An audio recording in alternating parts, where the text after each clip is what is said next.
Bienvenidos ahorristas inversores a una nueva emisión de Finanzars, acá junto a un invitado muy importante, seguramente lo conocen de las redes, Jorge Companucci. Jorgito, ¿cómo estás? Muy bien, Santi, ¿cómo estás?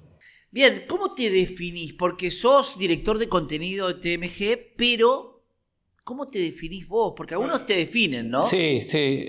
Bueno, mucho tiempo fui periodista en La Nación, en BAE, y después de los últimos 25 años me dediqué más al análisis de los diferentes mercados y de las economías.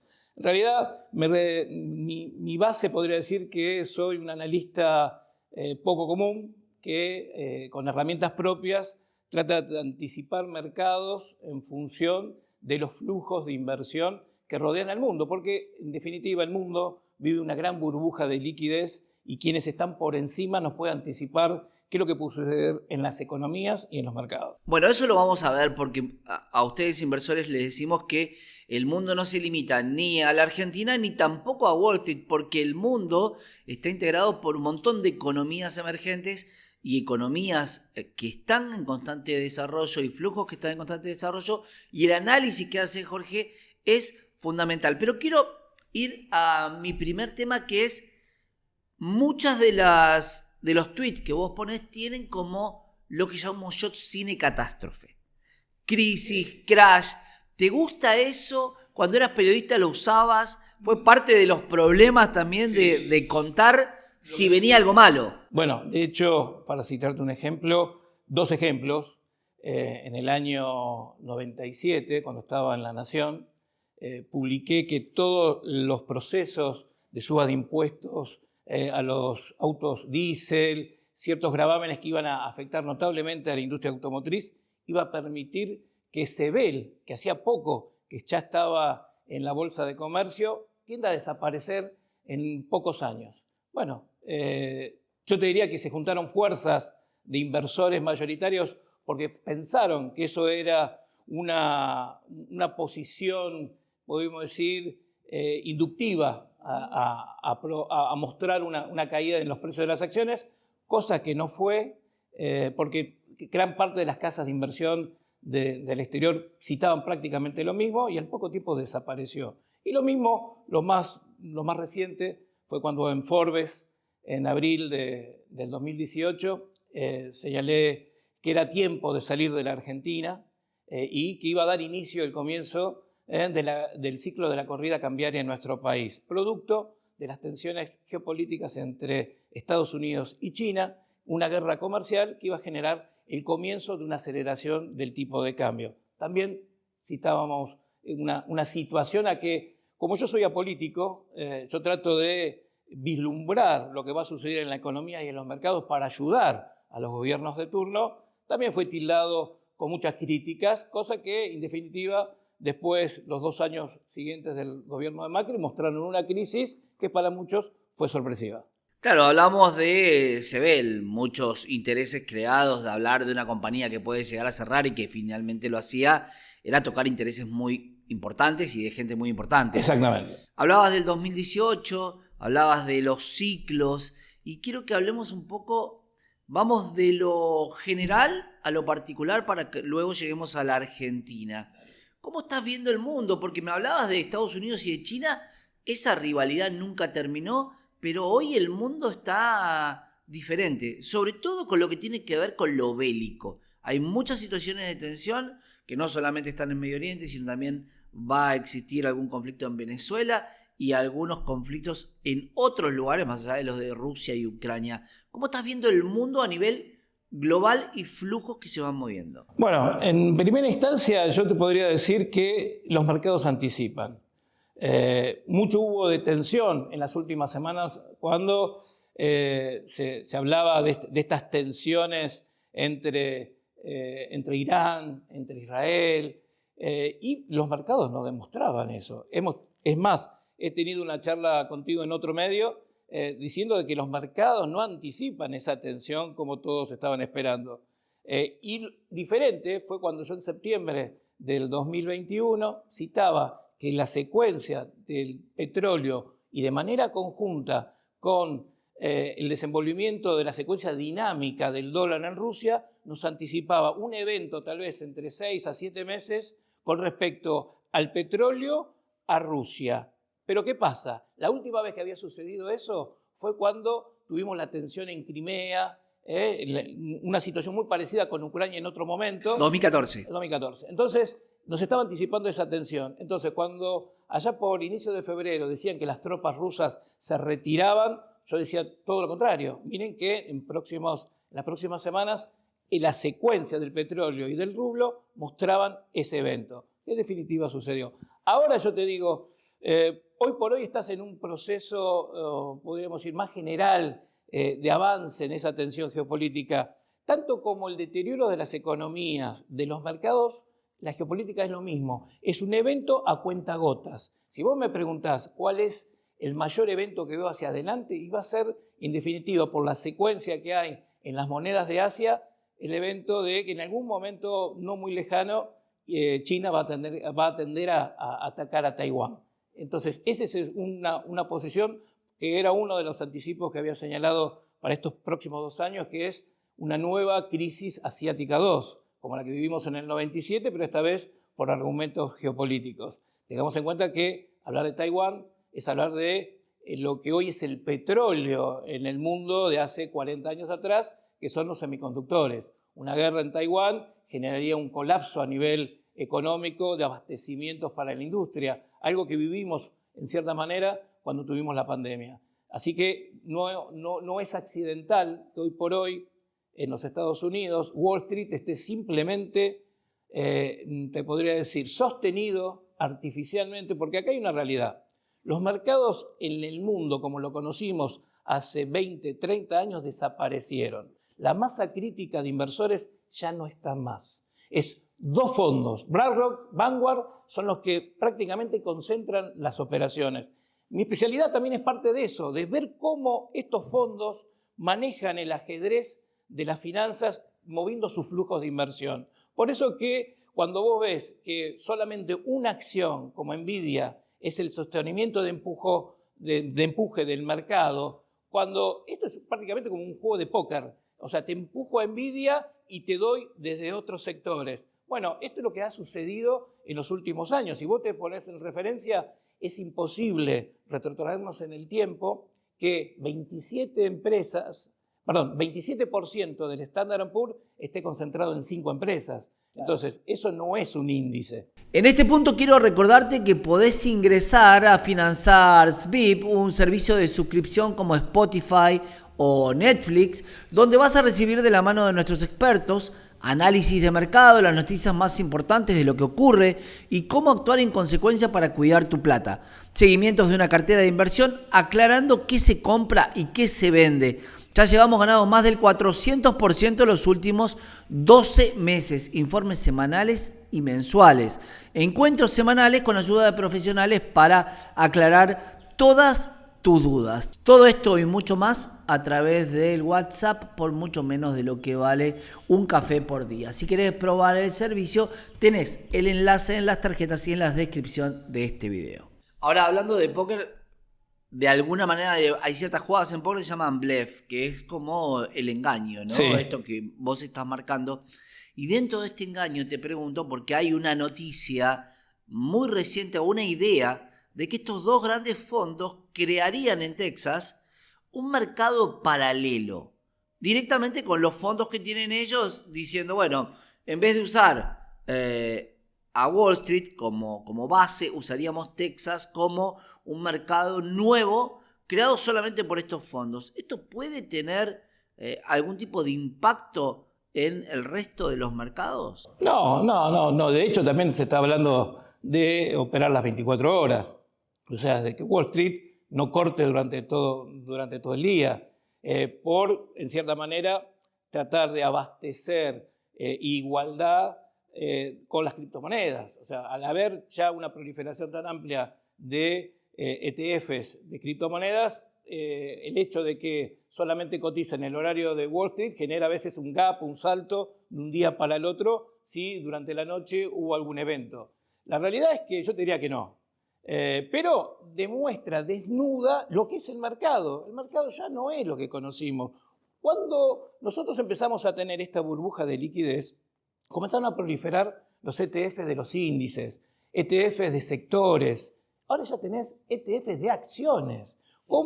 Y de ETF no solo al alza, sino con leverage por 2, por 3 al alza o ultra short por 2. ¿Cuándo una acción puede tener tanta concentración de liquidez? ¿Por qué? Porque prácticamente son los que han movilizado al índice de Wall Street, al Standard & Poor's, en los últimos años. Y que lo han, en cierta manera, mostrado, podríamos ir entre líneas, una mentira de la realidad del ciclo. Porque vos ves, cuando ves el Standard & Poor's en relación a cualquier índice del globo, no tiene una relación tan directa. Y eso sucede por la ponderación tan concentrada que tiene a la FAANG, y hoy por hoy te debería decir que esa FAANG que fue líder en los últimos 20 años, que ha sido Apple, hoy quedó en manos de Nvidia.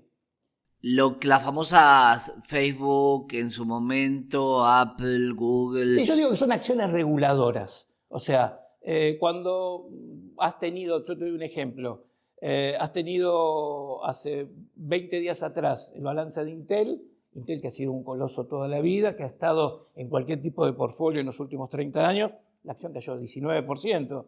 Uy, qué coincidencia que ese día Tesla te sube en un 8 o 9%. Eso es precisamente para tratar de balancear el día en función de ese índice. Y ojo, eso sucede en todas partes del mundo. Hablábamos de ciclos, ¿no? Ciclos económicos, flujos de dinero que van de un lado al otro. ¿Se puede encuadrar el mundo hoy en algún ciclo? Vos hablabas de la pelea de China con Taiwán, de la pelea con los Estados Unidos.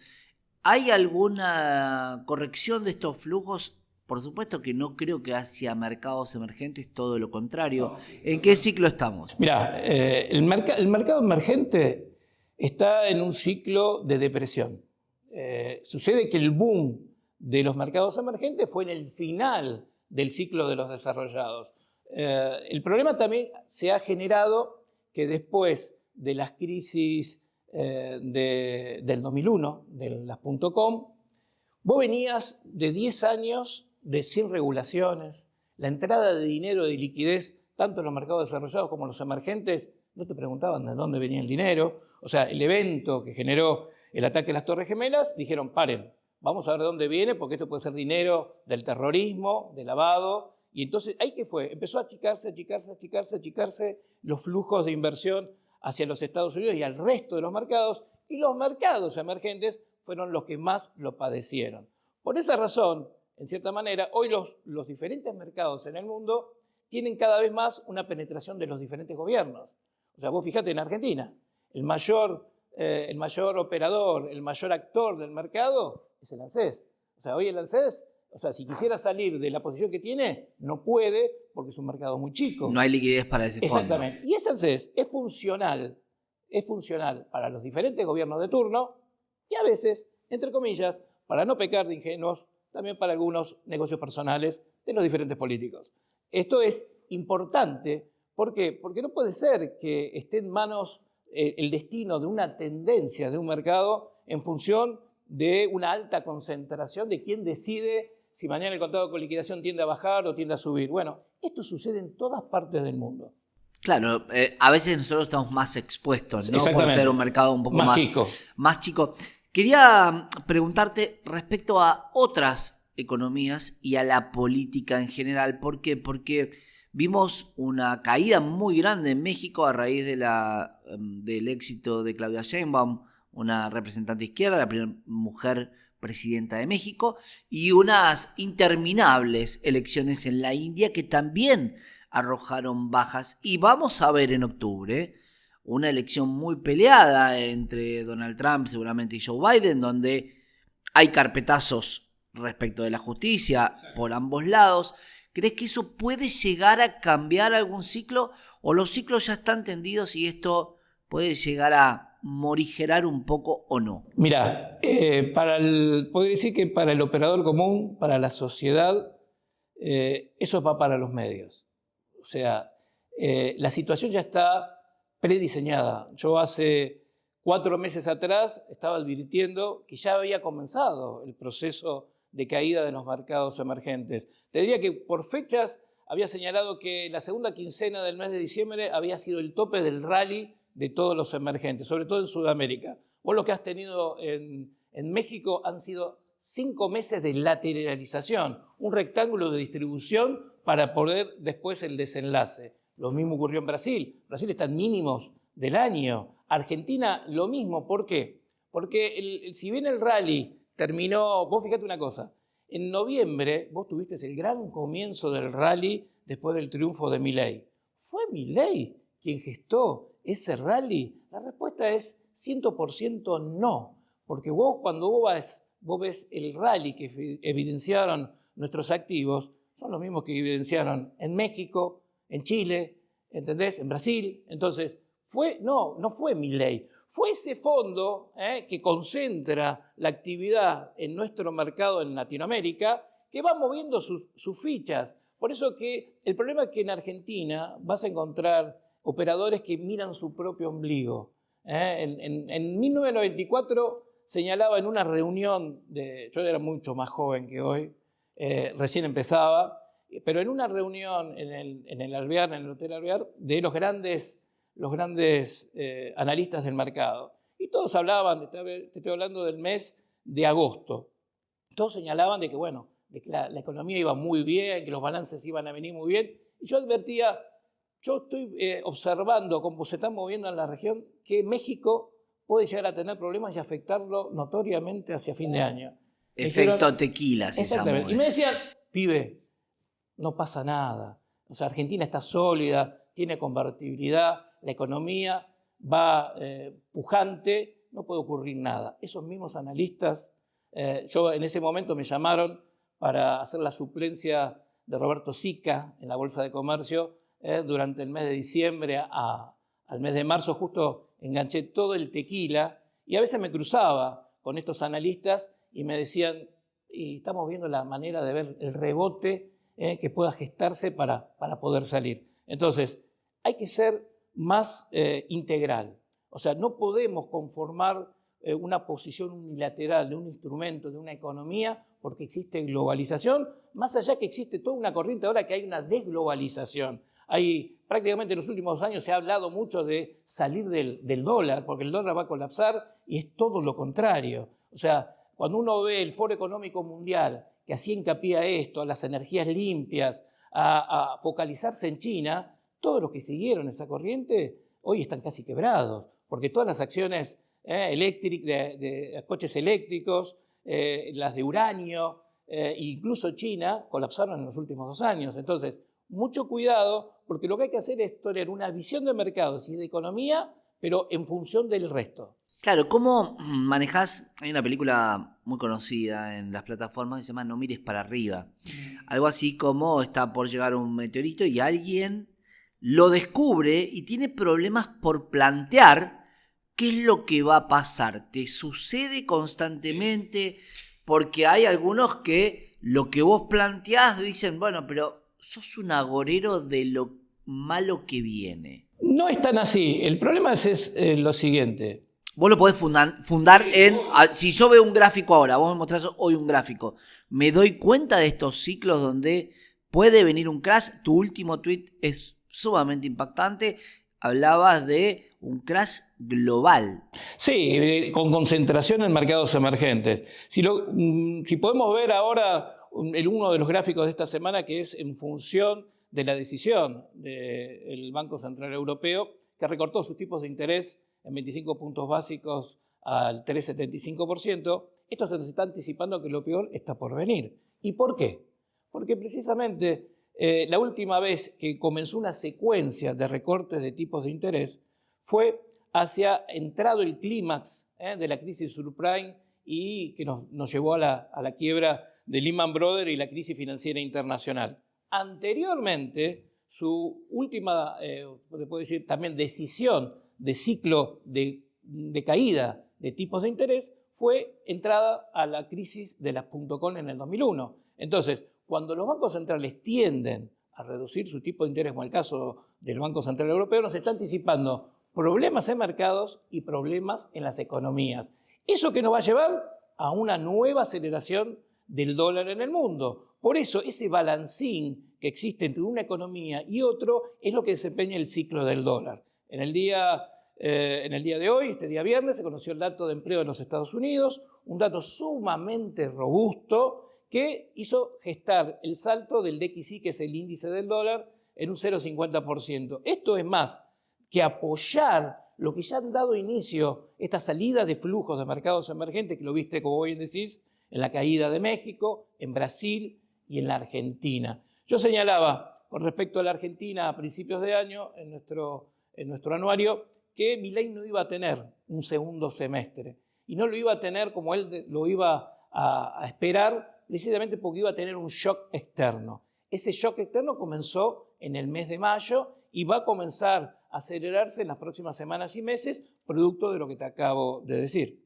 Gracias, Prime XBT, sponsor del canal, por confiar una vez más en nosotros. Prime XBT es un exchange internacional enfocado en el trading. En esta plataforma vas a poder participar del torneo para ganar premios en dinero real, hacer copy trading, y si es que no sabes o no querés, esta plataforma cuenta con el enlace y la descripción en la tarjeta.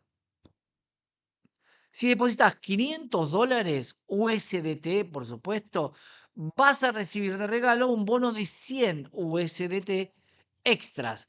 Gracias, Prime XBT.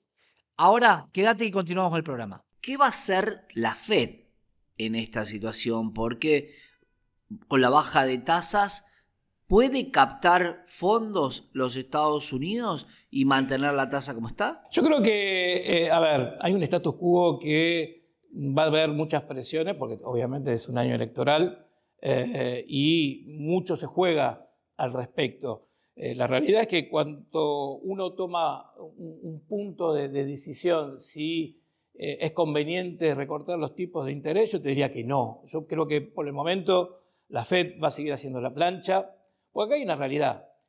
Un recorte de tipos de interés, vos lo tenés que guardar para cuando las cosas realmente lo ameriten. Son, como se dice, balas que vos tenés que empezar a gastar cuando las necesidades tienden a tratar de aplacar un poco los ánimos en su momento. Yo te diría que por el momento no. Antes estábamos charlando del tema de las elecciones en los Estados Unidos.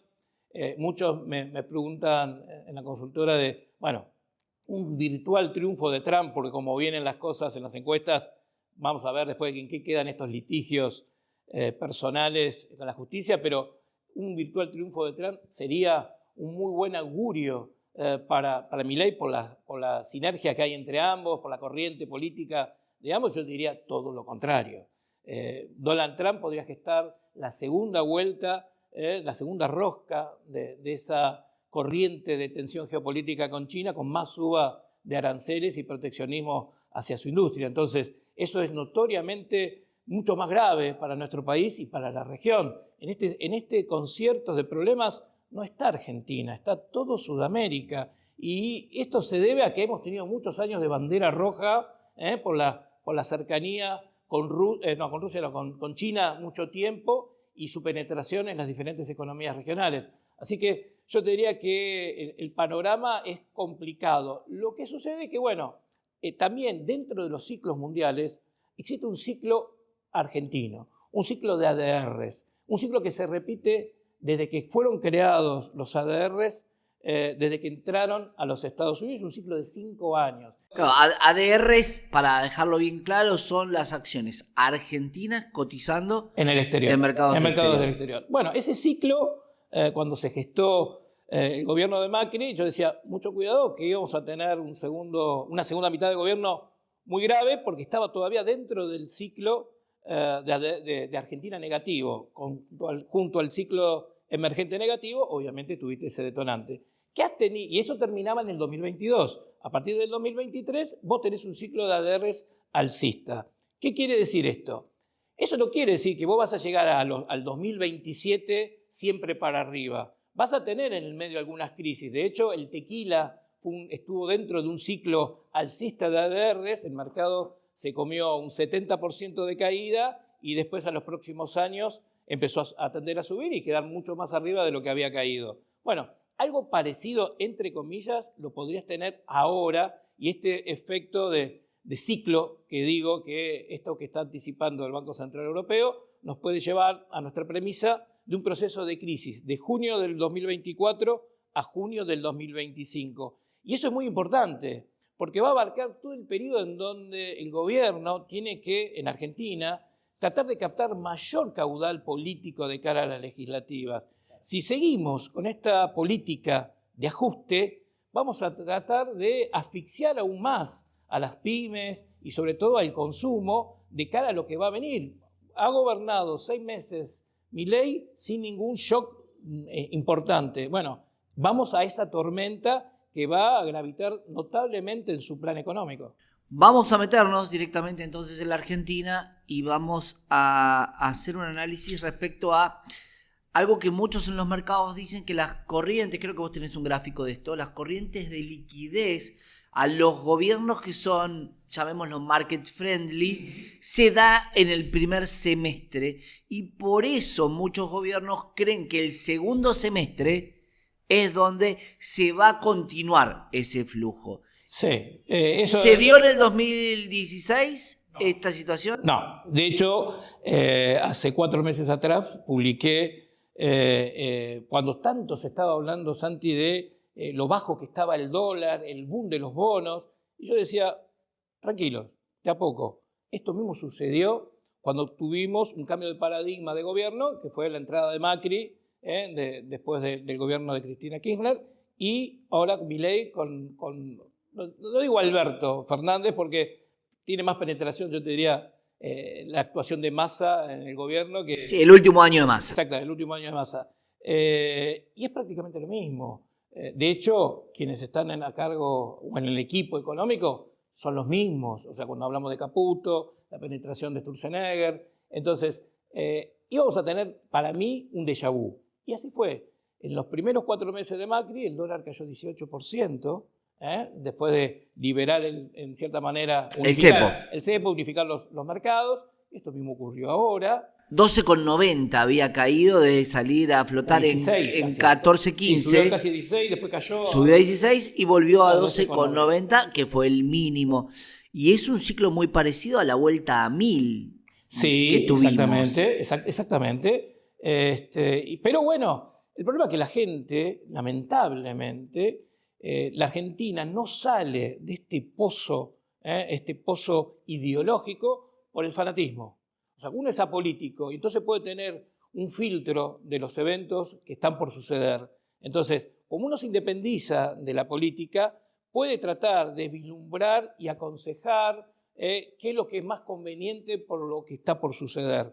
La realidad es que hemos tenido hasta el momento prácticamente, yo digo, la misma política de Macri, pero 4.0. ¿Por qué? Porque los niveles de escala de inflación son mayores, cuando vienen las recuperaciones del tipo de cambio son mayores producto de estas divergencias, y la realidad es que, bueno, en la misma estructura, yo señalaba en el mes de mayo que íbamos a empezar a tener un salto del dólar cuando ya estaba en niveles de 1030 a 1240, 1250, que es lo que ocurrió. Y ahora hemos tenido desde la zona de 1300 prácticamente un agache, pero esto, claro, uno dice, está bien, el gobierno toma cartas en el asunto, estamos con la expectativa de la ley de bases. Tranquilos porque está concentrado 100% con lo que ocurre en la región. Entonces, si estamos hablando que el dólar en el mundo, el dólar emergente, después del dato del empleo norteamericano, después del recorte de tipos de interés en Europa, vamos a empezar a tener un nuevo rally, un nuevo frente de aceleración de tormenta hacia las próximas semanas. Y entonces esa ley de bases que se pretende tratar el día 12 es el peor momento para tratarla, porque cualquier resbalón, los medios se van a hacer eco de una virtual crisis en el gobierno de Milei que no ocurre. De gestión, Exactamente. Básicamente. Hemos tenido un problema mayúsculo en los medios, hablando haciendo, no digo operaciones, pero haciendo hincapié con opiniones de diferentes economistas y analistas de que esto se debe a una crisis una crisis de gobierno. No existe nada de eso. Si no, yo no podría haber adelantado la suba del tipo de cambio, la suba del riesgo país, como en el ciclo del 2014, 2015, 2016, el mercado tendió a recortar en la misma proporción que en la actualidad. Y entonces esa zona de 1.200 de riesgo país tenía que tender a subir gradualmente semana tras semana, que es lo que está ocurriendo. Ahora te pregunto esto, porque justamente cuando el riesgo país estaba en 1.200, desde la política se planteó que se quería ir a un riesgo país de 1.000 para salir a mercados internacionales. Tengo una muy buena noticia para ustedes, ahorristas e inversores. Nuestro nuevo sponsor, Bybit, va a regalarte $20 para quienes depositen 100 o más USDT en su cuenta. Es literal, como lo escuchaste, para que vos puedas probar esta plataforma. Los pasos son súper fáciles. Primero, te creas la cuenta con el link en las tarjetas o la descripción. Segundo, depositas 100 USDT o más. Y tercero, seguí los pasos del link en la descripción. Gracias Bybit por confiar en nosotros y este gran regalo para nuestros suscriptores. Para lo cual tengo dos preguntas para hacerte. Una, quien vocifera de esa manera sabe que el riesgo es que siga subiendo y de esta manera trata de anclar expectativas, pero cada vez que los políticos tratan de anclar expectativas, pasó también en el 2017, cuando quisieron ampliar las expectativas de inflación, ¿te acordás? Sí. Y terminó yéndose todo hacia el otro lado. Mi pregunta es esa. ¿Alguien ya sabe que el riesgo país es piso en 1.200 y vuelve a rebotar? Y por eso trata de darle un incentivo yo lo quiero llevar a 1.100 a ver si alguien compra esa expectativa. Sí, mira, en primera instancia yo te diría, yo no conozco especialistas en ciclos de mercados ni ciclos económicos. El nivel, yo siempre, y esto lo vengo citando hace ya años y décadas, si tenés a alguien que te puede manejar una expectativa, porque acá hay una realidad, vos podés tomar una muy buena medida, pero si lo haces en el momento no indicado, esa medida se licúa. Timing. Exactamente. Una vez un gerente, estoy hablando de 1994, un gerente de Nación Bursátil. Mirá lo que te estoy hablando hace añares de esta... Claro, la sociedad de bolsa de aquel momento que dependía de Banco Nación. Exactamente. En una charla para la agencia Reuters, en la cual en ese momento me desempeñaba, me decía, mirá,